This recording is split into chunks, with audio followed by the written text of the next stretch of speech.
தற்போது கிடைத்த அண்மை செய்தியை பார்க்கலாம்.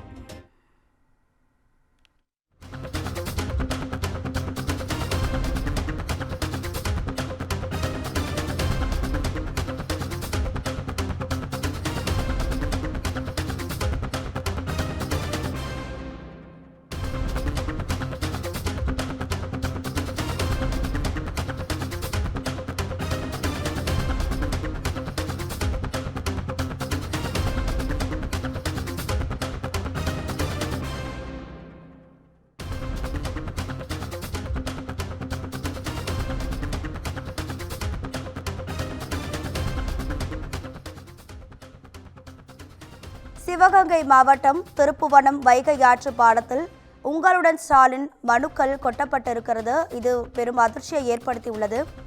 பூவந்தி, கிழடி, மடப்புரம், ஏனாதி உள்ளிட்ட கிராம மக்களிடம் இருந்து வாங்கப்பட்ட மனுக்கள் கொட்டப்பட்டிருப்பது அந்த பகுதியில் பெரும் அதிர்ச்சியை ஏற்படுத்தியிருக்கிறது. இது தொடர்பான கூடுதல் தகவல்களை நமது செய்தியாளர் பாபு சரவணன் வழங்கிட கேட்கலாம்.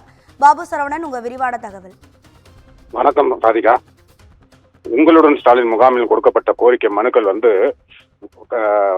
மதுரையிலிருந்து வரும் வைகை ஆற்று பாலத்துக்கு அடியில் கொட்டப்பட்டுள்ளது. சிவகங்கை மாவட்டம் திருப்போணம் அருகே வைகை ஆற்றில் உங்களுடன் ஸ்டாலின் அந்த அந்த மனுக்கள் 21ஆம் தேதி 22ஆம் தேதி திருப்போணம் பகுதியில் நடைபெற்றது.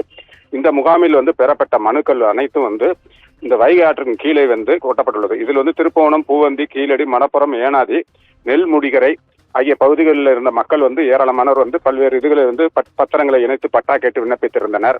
அதுபோல இந்த அனைத்து மனுக்களுமே அதிகாரிகள் கையெழுத்துடன் அது பரிசீலனை செய்யப்பட்டு அவர்களுக்கான தீர்வுகள் கிடைக்காத வண்ணம் அனைத்தையும் கொண்டு ஆற்று பாலத்தில் கொட்டியுள்ளனர்.